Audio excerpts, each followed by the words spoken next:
မြန်မာနိုင်ငံမှာဆင်းရဲသားဘဝနေပြီးတော့ဗောနော်အောက်ခြေရဘဝနေပြီးတော့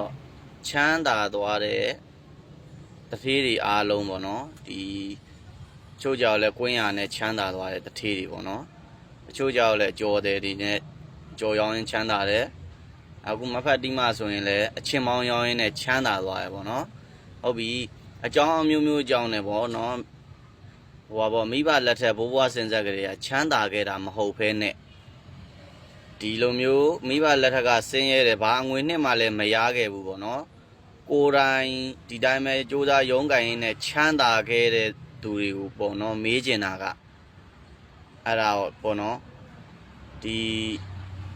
ကိုယ်တိုင်အလုပ်လုပ်လို့စူးစမ်းအားထုတ်မှုကြောင့်ချမ်းသာတာလားဘေးတင်ရတရားတွေခြေပြီးတော့ချမ်းသာတာလားကျွန်တော်သိကျင်တယ်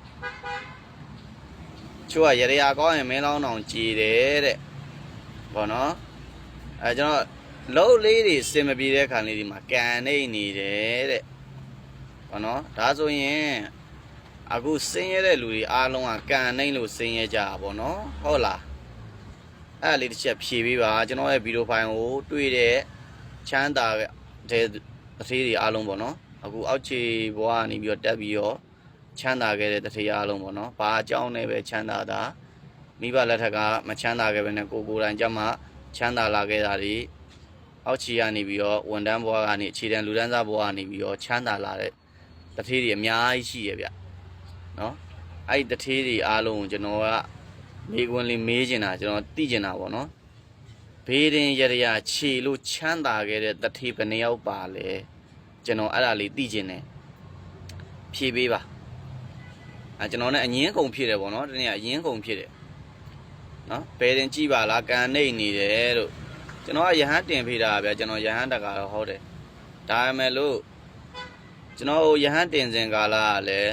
ရဟန်းတခါခံမလားရဟန်းတကာခံမလားဆိုတော့ကျွန်တော်လည်းရဟန်းတကာခံမယ်ပေါ့အဲ့ချိန်ကျွန်တော်လည်းအဆင်ပြေလေအဆင်ပြေတယ်ဆိုတော့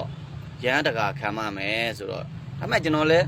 လှူရတယ်ကျွန်တော်ဖုန်းကိုမေးတယ်ရှင်ဘုရားဘာလိုအပ်တယ်လိုအပ်တာလည်းလှူတယ်ဖြည့်ဆည်းပေးတယ်ဒါမှကျွန်တော်အခုလိုစင်မပြေတဲ့ခါလေးတွေဖြစ်တဲ့အခါမှာဖုံဖုံကလည်းဘာမှမလိုအပ်ဘူးပြောတယ်ကျွန်တော်ကလည်းမေးပါတယ်ကျွန်တော်တက်နိုင်တာကျွန်တော်လှူနိုင်တာလှူပါတယ်ဒါကိုစင်မပြေတာတဲ့အဲ့လိုမျိုးရဟန်းတကာခံပြီးတော့မှဖုံဖုံဘာမှမလှူတော့လို့ပါတော့အဲ့လိုမျိုးကြီးလည်းဖြစ်လာတယ်ပေါ့နော်အေးရေရခြေခိုင်းနေဘဲတင်ကြည်ခိုင်းနေပေါ့အဲ့ကိစ္စကျွန်တော်ကတော့ယုံကြည်မရှိဘူးဗျကိုလုံးမှာကိုရတယ်လို့ပဲထင်တယ်ဒီကိစ္စနဲ့ပတ်သက်ပြီးတော့ကျွန်တော်ကိုမှန်ပေးကြပါအောင်နော်အတွေ့အကြုံရအောင်လို့ပေါ့နော်